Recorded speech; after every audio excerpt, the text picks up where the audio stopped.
नमस्कार। प्रारंभ के एक और वीडियो में आप सभी का स्वागत है। स्क्रीन के दूसरे हिस्से में हम स्वागत कर रहे हैं अजीत सिंह जी का, साई के भूतपूर्व कोच और जाने माने पहलवान। नमस्कार अजीत जी। नमस्कार दर्शकों, हम ये वीडियो बहुत छोटा रखेंगे, सिर्फ इस बात के लिए हम ये वीडियो कर रहे हैं कि एक बड़ी डेवलपमेंट हुई है। और जैसा कि अजीत सिंह जी ने लगातार पिछले जब से ये पूरा आंदोलन खड़ा हुआ है तब से अजीत जी उसको बहुत नजदीकी से फॉलो कर रहे हैं। इनके पास तमाम ऐसे सूत्र भी हैं अपने, जो कि इनको अपडेट करते रहते हैं। अभी आज एक खुलासा और एक बड़ा डेवलपमेंट हुआ है इस पूरे पहलवानों के आरोप और एफआईआर के बारे में। एक तो आज पहली बार एफआईआर पब्लिक डोमेन में आई है, सार्वजनिक हुई है, एफआईआर लोग पढ़ रहे हैं। और ये देश का दुर्भाग्य है, इस देश की मीडिया का दुर्भाग्य है कि एफआईआर यानी कि जहां पर शिकायतकर्ता अपनी शिकायतें लिखवाता है, वो उच्चतम स्तर पर लिखवाता है, उसको बांच बांच के यानी एफआईआर पढ़ पढ़ कर इस तरीके से पूरी मीडिया दौड़ पड़ी है जैसे सुप्रीम कोर्ट, हाई कोर्ट या किसी कोर्ट ने वो सजाएं सुना दी है और उसको साबित हो गया है, जबकि ऐसा कुछ नहीं है। हम एक बड़े खुलासे की तरफ आपका ध्यान ले जाएंगे और इस पर बात करेंगे अजीत जी से। अजीत जी, आपने देखा होगा मीडिया तो बिल्कुल नाच रहा है एफआईआर पढ़ के। ऐसे लग रहा है कि जैसे इसी एफआईआर पर सब कुछ लिख दिया गया है और ये एफआईआर नहीं बल्कि कोर्ट का डिसीजन है, जस्टिस का डिसीजन है। पहला झूठ, आप लगातार, आपने 2 दिन पहले भी हमारे साथ वीडियो किया था, कल भी वीडियो किया था, आज भी वीडियो किया था। आपने ये बोला था कि समय आने पर मैं एक बड़े खुलासे की बात कहूंगा। हालांकि अभी भी कोर्ट में केस है, पुलिसिया जांच जारी है, इसलिए हम बहुत ज्यादा इसको खुल के नहीं बता सकते। फिर भी हम चाहेंगे कि आज क्या आपकी तरफ से बड़ा खुलासा है इस पहलवानों के मामले में, जब एफआईआर सामने आ गई है तब। देखिए, पूरा मीडिया और सोशल मीडिया एफआईआर पढ़ के, है ना, आरोप है वो पहलवानों ने ऐसे आरोप लगाए हैं। ठीक है, वो किसी सुप्रीम कोर्ट का जजमेंट नहीं है, बिल्कुल पहलवानों ने सही बात, ऐसे आरोप लगाए हैं। बिल्कुल सही तो बात। हर आरोप की जांच की है दिल्ली पुलिस ने।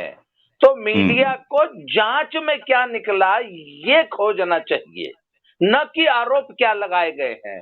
आरोप तो जैसा कि आपने कहा हमेशा बढ़ चढ़ के लगाए जाते हैं, बिल्कुल।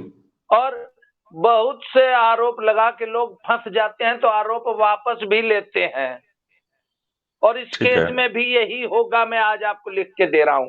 मेरी इस बात को ध्यान रखें सभी दर्शक, इसकी बेशक एक छोटी सी क्लिप बना के रख लें अपने पास। अब जो इस पूरे केस की सूत्रधार और मुख्य कंप्लेनेंट है, उसने एक आरोप लगाया था, क्योंकि बाकी 6 कंप्लेनेंट्स के जितने भी आरोप है ना, वो सब हैं सार्वजनिक स्थानों के, स्टेडियम में, भरे स्टेडियम में 5000 लोगों की भीड़ के सामने। एकमात्र ऐसी कंप्लेनेंट है जिसने आरोप लगाया कि मेरे साथ बंद कमरे में छेड़छाड़ हुई जी, और मुझे डिसरोब किया, मेरी टी शर्ट उठाई। उसकी जांच दिल्ली पुलिस ने बहुत विस्तृत गहन जांच की है। जी, कंप्लेनेंट कहती है कि पहले दिन मैं जब रेसलिंग फेडरेशन ऑफ इंडिया के ऑफिस 21 अशोक रोड गई, जो कि जंतर मंतर 21 जंतर मंतर के बिल्कुल नजदीक है, और ब्रजभूषण शरण सिंह जी का सरकारी आवास है जो टीएन दिल्ली में, बड़ा बंगला जो होता है ना, वो वाला है। जी, जी। तो उसमें जब गई तो एक को एक्यूज्ड ने, मेरे पार्टनर मेरे साथ थे, उनको बाहर ही रोक लिया और मुझे बोला कि आप जाके अकेले कमरे में ब्रजभूषण सिंह से मिलिए, जिसमें वो सभी से मिलते हैं। तो जब मैं अकेले गई तो ब्रजभूषण सिंह ने सिटकनी लगाई और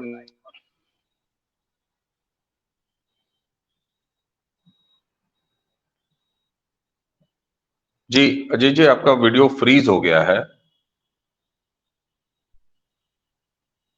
हम प्रतीक्षा करेंगे कि आपका वीडियो कंटिन्यू हो जाए। संभवतः कोई कॉल आ गई थी। जी,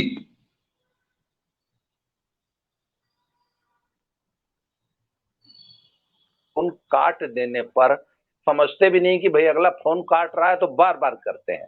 कोई बात नहीं, आप कंटिन्यू रखें। आरोप लगाने वाली महिला पहलवान कमरे में घुसी और उसका आरोप है कि सांसद जी ने ब्रजभूषण शरण सिंह ने चिटकी नहीं लगाई जी। उसके बाद और मेरी टी शर्ट उठाकर मेरे साथ यही किया और मैं घबरा गई, परेशान हो गई, मेरे मुंह से झाग निकलने लगी, मेरी सांस बंद हो गई।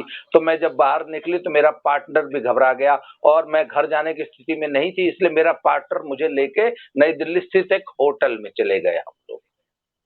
ठीक है। अगले दिन ब्रजभूषण सिंह ने फिर मुझे वापस बुलाया और मेरा पार्टनर मुझे फिर लेकर आया। वाह क्या स्टोरी। ठीक तो है। अगले दिन फिर मेरे पार्टनर को बाहर ही रोक दिया गया और वो रोड पे गाड़ी में बैठा रहा बाहर सड़क पे, और मैं फिर गई तो फिर सिटकनी बंद हुई और बंद कमरे में मेरे साथ पहले दिन वाली घटना दोहराई गई। अजीब बात लग रही है ये तो। ऐसे लग रहा है कि किसी फिल्म की शूटिंग है, उस पर टेक रिटेक पर रिटेक हो रहा है जी। ऐसा कैसा आरोप? पहले दिन शॉट सही नहीं आए थे तो दोबारा शॉट लिए गए अगले दिन बुला के, और दोनों दिन पार्टनर जो है सड़क पे बैठा रहा। तो साहब जब इसकी जांच की गई तो जब ब्रजभूषण शरण सिंह से इसका जवाब मांगा गया तो उन्होंने एक सिंपल सा जवाब दे दिया कि भैया मैंने अपना रिकॉर्ड चेक किया है, इन तारीखों में तो मैं दिल्ली में था ही नहीं। ठीक है। मैं तो फर्स्ट डे लखनऊ में था, उस दिन रात को मैं गोंडा चला गया और सेकेंड डे मैं गोंडा अपने आवास पे था सुबह, और उसके बाद सारा दिन मैंने अपने सामाजिक राजनीतिक कार्यक्रम अपने संसदीय क्षेत्र में निपटाए और एक जिम का उद्घाटन किया। और उन्होंने अपनी दोनों दिन की सारा दिन की activity with proof, with digital proof और विद हंड्रेड्स ऑफ प्रत्यक्षदर्शी गवाह एविडेंस पुलिस को सबमिट कर दिए जी। और अपनी ट्रेवल हिस्ट्री सबमिट कर दी कि वो हवाई जहाज से चलते हैं तो कब कौन सी फ्लाइट पकड़ के गए थे, कब कौन सी फ्लाइट पकड़ के आए। इसके अलावा वो जेड क्लास प्रोटेक्टी हैं, उनके साथ 20-22 पुलिस कर्मियों का एक अमला चलता है और सभी दुनिया जानती है कि पुलिसकर्मी जब अपनी बैरिक से सुबह निकलता है, अगर वो टूथपेस्ट लेने भी अपनी बैरिक से बाहर निकलता है ना, तो रोजनामचे में रवानगी दर्ज करता है कि मैं बिल्कुल बिना रवानगी, बिल्कुल बिना रवानगी के ये होता ही नहीं है। हाँ, तो पुलिस ने सिर्फ ब्रजभूषण सिंह के बयान पे विश्वास तो करेगी नहीं, पुलिस तो उसको काउंटर चेक करेगी ना। तो दिल्ली पुलिस ने पूरी उनकी इस बयान को काउंटर चेक किया और ये सही पाया गया कि वो वाकई पहले दिन क्या था कि लखनऊ में कुश्ती के पहलवानों के ट्रायल्स हो रहे थे जी। तो पहले दिन, घटना वाले पहले दिन ब्रजभूषण सिंह लखनऊ में पहलवानों के बीच में थे और ट्रायल्स करा रहे थे।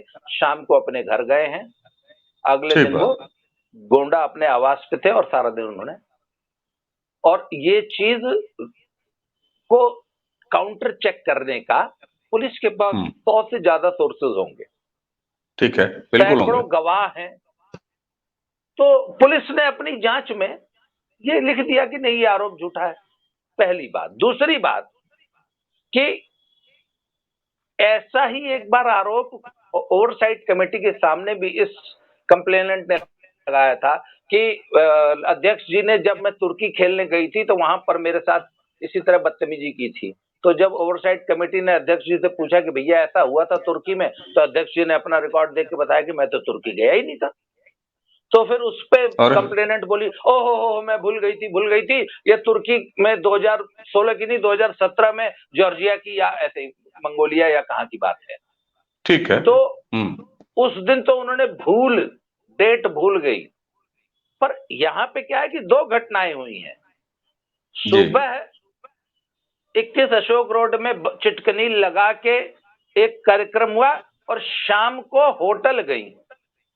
तो सुबह वाला स्टोरी झूठी पाई गई पुलिस तफ्तीश में और शाम वाली स्टोरी सच्ची पाई गई, क्योंकि दिल्ली के उस होटल में ये वाकई गई हैं अपने पार्टनर के साथ, इन्होंने चेक इन किया है और वहां पे इनका चेक इन और चेकआउट का रिकॉर्ड है, वो भी बिल्कुल मिल जाएगा। सही है।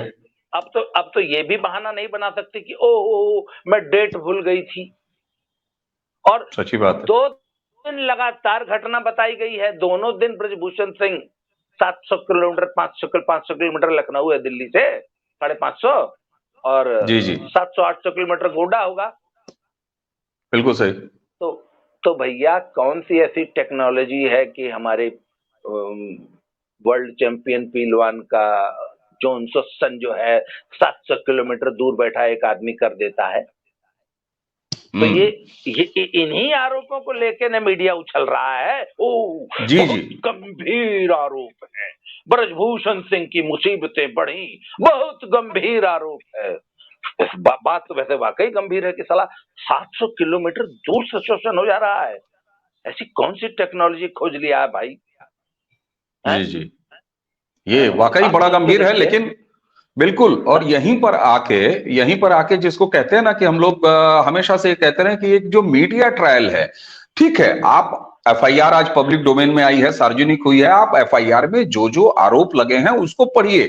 उन आरोपों को फैसला समझ के या फैसला बताकर क्यों पढ़ा जा रहा है, ये समझ से परे है। और शायद यही वजह है कि एक जो संवेदना बननी चाहिए, वाकई अगर कोई बात, कोई शिकायत अगर सही है तो उस पर जांच होनी चाहिए, उस पर कार्रवाई होनी चाहिए। ऐसा अगर कोई नैरेटिव या ऐसा कोई मनोभाव बने भी तो उसको ये सस्ता टीआरपी खोरी का जो मीडिया है, जो कि एफआईआर जैसी चीज को, उसमें दर्ज शिकायतों को बराबर पूरा जस्टिस का फैसला मान के सुना रहा है। तो यहां पर एक सच बताऊं तो ये केस तो अलग है, ऐसे तमाम केस या किसी और केस में जो पीड़ित होता है उसका बड़ा नुकसान कर देते हैं ऐसे लोग।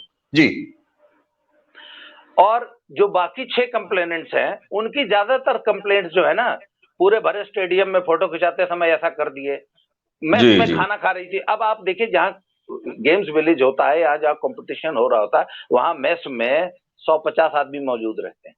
बिल्कुल होते हैं। मेडल सेरेमनी में 150 आदमी मौजूद रहते हैं मंच पे। बिल्कुल बिल्कुल। स्टेडियम में 5000 आदमी मौजूद रहता है, सबके हाथ में वीडियो कैमरा होता है। आप गवाह हैं कि आप गवाह हैं, मैं खुद एक मेडल सेरेमनी का हिस्सा रहा हूं, तो उसमें तो इतने सारे लोग होते हैं। बिल्कुल। हाँ, अब आप अच्छा कहते हैं कि हम प्रैक्टिस कर रहे होते थे तो आते थे, हमारी टी शर्ट उठा के टटोलने लगते थे। अरे भैया, जब मुझे लगता है कि आपके पास फिर एक कॉल आ गई इस तरह की। हम प्रतीक्षा करेंगे कि अजय जी की आवाज एक बार फिर से बहाल हो जाए।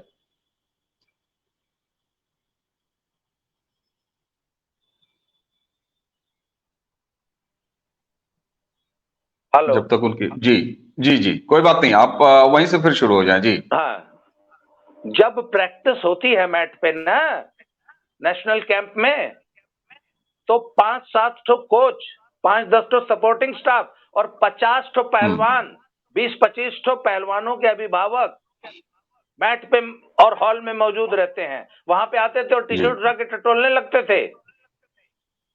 आप बताइए, ऐसे आरोपों पर मीडिया बहुत गंभीर। अच्छा यार, वाकई अगर इस तरह मैट पे आके आरोप अगर कोई टटोलने लगेगा तो मैं तो मान लूंगा कि यार वाकई तब तो देश जो है नॉर्थ कोरिया बन चुका है? गद्दाफी सद्दाम के बारे में हम लोग ऐसा सुना करते थे कि जिसको चाहते थे उसको उठवा लेते थे। तो ये तो भारत देश में तो ये कुल गद्दाफी बना दिए हैं। और मीडिया, अच्छा, ऐसे अविश्वसनीय आरोपों को मीडिया ऐसे उछल रहा है लेके, जैसे पता नहीं कौन सा कारों का खजाना मिल गया है इनको। मतलब आरोपों पर इतनी खुशी मतलब व्यक्त की जा रही है। अरे भैया, इन्वेस्टिगेशन ढूंढो ना। बिल्कुल, आप ढूंढिए कि इन्वेस्टिगेशन में आरोप सच्चे मिले या झूठे मिले, फोकस मीडिया का इस पे होना चाहिए। यकीनन एक गंभीर मीडिया का फोकस इसी पे होना चाहिए। जी हाँ, कि जांच में क्या निकला। बिल्कुल सही बात। तो ये है हमारी मीडिया की विडंबना। बिल्कुल, और पिछले 8-10 सालों में इस देश की मीडिया और खास तौर से स्थापित विजुअल मीडिया किस तरीके से टीआरपी खोरी करती है उसको देश ने देख लिया है। अब हम इस चर्चा को, चूंकि हम सिर्फ अपने दर्शकों को अपडेट करना चाहते थे इस घटनाक्रम से, इसलिए हम ये वीडियो कर रहे हैं, इसलिए इसको बहुत ज्यादा लंबा नहीं करने वाले हैं। चलते चलते कंक्लूड करते हुए, आप अब चूंकि अभी तो एक तरफ तो खाप पंचायतों का वो ड्रामा चल रहा है, वो उत्तर प्रदेश से निकल के हरियाणा पहुंचा है, हरियाणा से निकल के अभी उसके पंजाब जाने की संभावना है, वो चलता रहेगा, वो अपनी जगह है। अब जब एफआईआर सामने आ गई है तो ठीक है, 20-22 घंटे 24 घंटे मीडिया उसको लेके ब्रेकिंग ब्रेकिंग ब्रेकिंग हवा बना के घूमती है, वो भी गुबार शांत हो जाएगा। लेकिन एफआईआर है, जांच हो रही है, इधर खाप पंचायतें बैठ रही हैं, इस पूरे घटनाक्रम और पूरे आंदोलन को अब आप किस तरफ जाते हुए देख रहे हैं? इसको बस जल्दी से कंक्लूड करें तो हम दर्शकों को प्रणाम करें। जी देखिए, इन्वेस्टिगेशन पिछले 35-40 दिन से चल रही थी। ठीक है। हम भी इसी दिन का इंतजार कर रहे थे कि एफआईआर और आरोप जरा पब्लिक डोमेन में आ जाएं, कि एक एक आरोप का पोस्टमार्टम हम भी कर सकें। तो आज एफआईआर आ गई ना पब्लिक डोमेन में। अगले एक हफ्ता तक हर एक कंप्लेनेंट की, हर एक आरोप की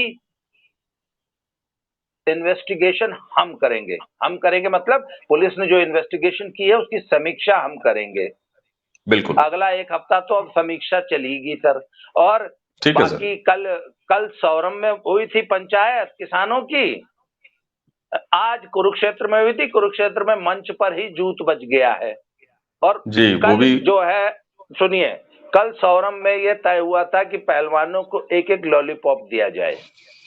तो आज कुरुक्षेत्र वाली पंचायत में यह कहा गया कि इतने ठाडे तगड़े पहलवान हैं हमारे, इतने बड़े पहलवान हैं, मेडल लाते हैं, और लॉलीपॉप तो 5 साल के बच्चे को दिया जाता है, इसलिए पहलवानों को थोड़ा बड़ा लॉलीपॉप, बड़ा जी। इतना सा लॉलीपॉप तो 5 साल के बच्चे खाते हैं, चूसते हैं। जरा पहलवानों को एक बड़ा लॉलीपॉप दिया जाए, छोटे लॉलीपॉप से काम नहीं चलेगा। आज की पंचायत में यह तय हुआ, बाकी पंचायत मंच पर जूत बजा है। पंचायतों का तो ये हश्र है, आगे अभी और बहुत पंचायतें होंगी और वही लॉलीपॉप पे लॉलीपॉप, लॉलीपॉप पे लॉलीपॉप। बिल्कुल ठीक है, जैसे कोर्ट से तारीख पे तारीख, तारीख पे तारीख, वैसे लॉलीपॉप पे लॉलीपॉप। अब चूंकि आपने कह दिया है और आप लगातार इतने क्लोजली इस पूरे एपिसोड को फॉलो कर रहे हैं, और सिर्फ फॉलो ही नहीं कर रहे हैं बल्कि उस पे आपके पास बहुत ज्यादा इनपुट्स होते हैं। एफआईआर अब सामने है, 6 कंप्लेंट्स हैं, कंप्लेनेंट्स हैं, उनके लगाए हुए आरोप पर निश्चित रूप से गंभीरता से भले स्थापित मीडिया बात करे न करे, लेकिन हम और आप उस प्लेटफॉर्म पे बात करते रहेंगे।